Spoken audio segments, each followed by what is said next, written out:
Good morning, everybody. This is Lorraine, And Jennifer? and this morning we're going to be talking about technology and evaluating your tech stack, and we're actually doing just that. We're testing a new video platform, Restream. Yeah, I'm actually pretty familiar with Restream. We've been doing a lot of recording in it, but I haven't actually gone live out of this program. So always trying something new. I'm excited that my fancy mic actually works with this software. Awesome. Well, I'm curious. I've been a StreamYard fan forever for my live stream, and I can do it in my sleep. And so this is a I'm having the typical growing pains with any new software because nothing is where I think it's going to be, and I'm not familiar with it, but I'm willing to give it a try because Restream has more features than StreamYard. And with a lot of new softwares or with softwares in general, if you don't actually get access, like a free trial or something to kind of see what's all inside there, I think that really limits you on seeing what is available. I see people kind of sometimes close that off with software, and I'm like, there's too many software choices out there.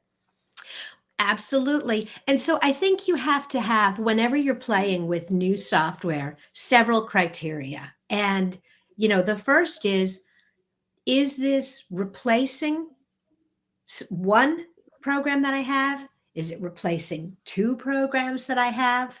Yeah. Do you have other criteria that you look at when you get in and you're playing with a trial?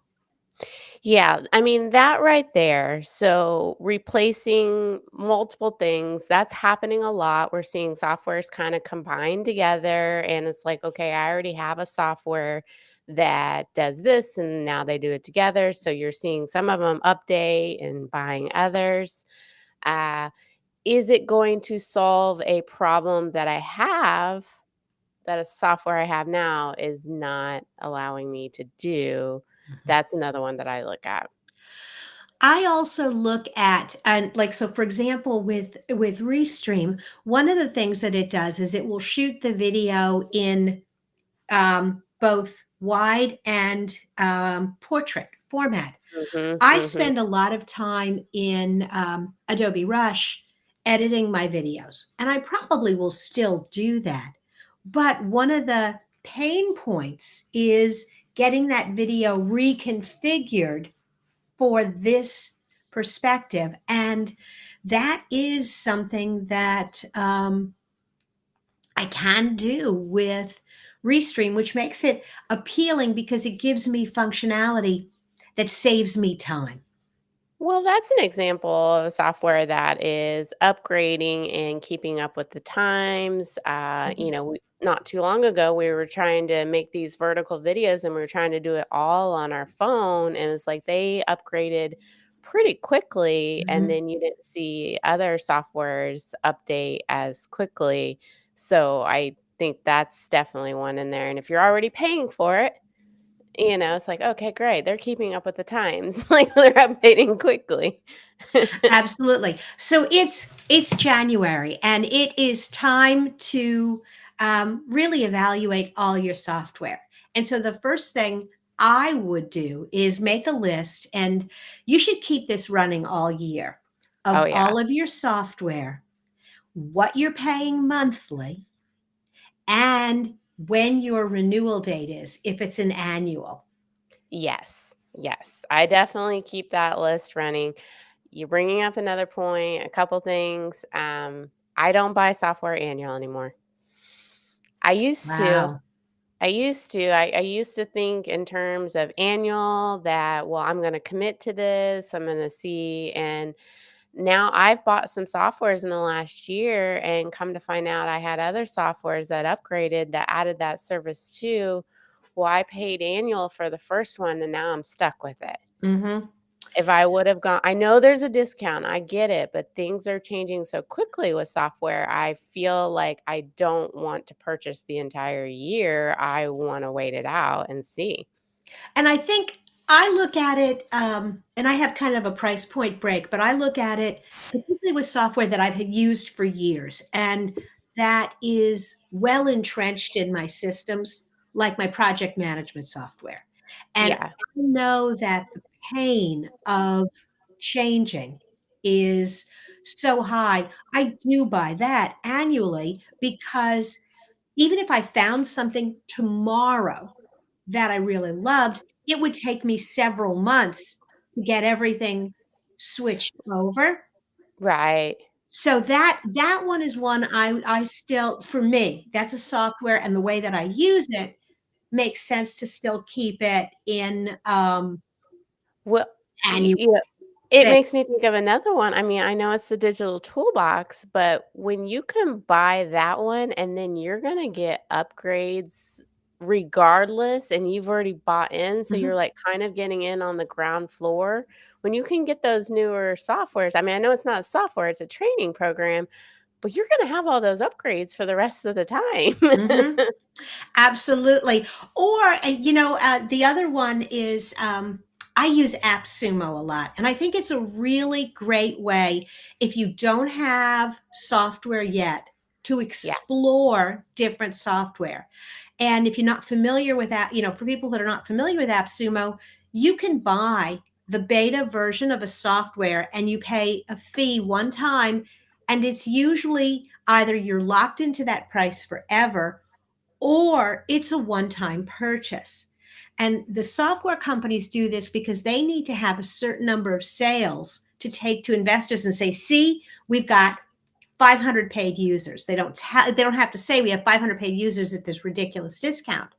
yeah, But I have Publer, which was what I replaced. I don't even remember what I was using before, but that I replaced my my social media scheduling.